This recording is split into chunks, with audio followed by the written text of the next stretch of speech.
এটি মাননীয় সাংবাদিক ভাই, আপনি তো বলেছেন, এটা আপনাকে মনে রাখতে হবে। বাংলাদেশে যদি এখন 18 কোটি মানুষ হয়, এই মুহূর্তে আমাদের 22-এর পরে কোনো সেন্সাস হয় নাই, এই মুহূর্তে যদি ধরে দেয় এম্পিরিক্যালি যে 18 কোটি মানুষ হয়, তাহলে 5 জন করে হলে 4.5 কোটি ফ্যামিলি আছে। We need to collect all the information. Information কালেকশনের যে একটা প্রসেস, আমরা এটাকে ইরর ফ্রি রাখতে চাই।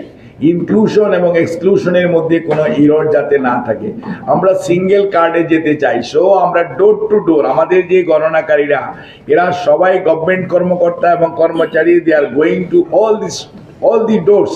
কোনো লোককে কর্মকর্তার কাছে আসতে হবে না, জনগণের কাছে। অর্থাৎ বিএনপি সবসময় মনে করে জনগণের পাশে থাকার দল।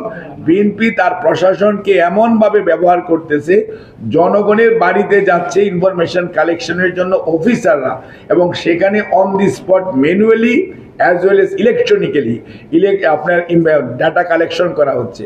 সো এইটা একটা টিডিয়াস জব এবং এটা একটা সময় সাপেক্ষ ব্যাপার। তারপর আপনাকে আশ্বস্ত করতে চাই, ইনশাল্লাহ 2 বছরের মধ্যে দেখবেন যে those who are eligible, nearly 2 থেকে 2.5 কোটি পরিবার এই যে সুযোগ, যেটা কারণ প্রথম হলো হত দরিদ্র, তারপরে দরিদ্র, তারপর নিম্নবিত্ত, এই 3 শ্রেণী প্রথম থেকে পাবে। আর যারা মধ্যবিত্ত এবং উচ্চবিত্ত ওনারাও কার্ড পাবেন, বাট ওনাদের কার্ডে একটা স্টারিক্স দেওয়া থাকবে। কেন?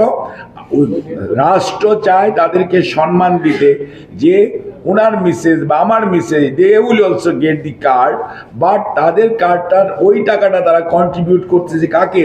নেশনকে, দেশকে, যাতে আন্ডার প্রিভিলেজ যে গ্রুপটা আছে তারা যাতে সেই টাকাটা পেতে পারে। অর্থাৎ রাষ্ট্র যাতে ওই টাকাটা হতদরিদ্র, দরিদ্র, নিম্নবিত্তকে দিতে পারে। অর্থাৎ আপনাদের সবার পরিবারের মা বা মহিলা উনি কার্ড পাবেন, এবং সবাই তো এটা গ্রহণ করবে না বা করার প্রয়োজন নাই। যাদের প্রয়োজন তারা ব্যবহার করবে, আর যাদের প্রয়োজন নাই তারা কি করতেছে? রাষ্ট্রকে সহযোগিতা করতেছে ওই মানুষগুলোকে কার্ড, যাতে রাষ্ট্র সেই টাকাটা দিতে পারে। বুঝতে পেরেছেন?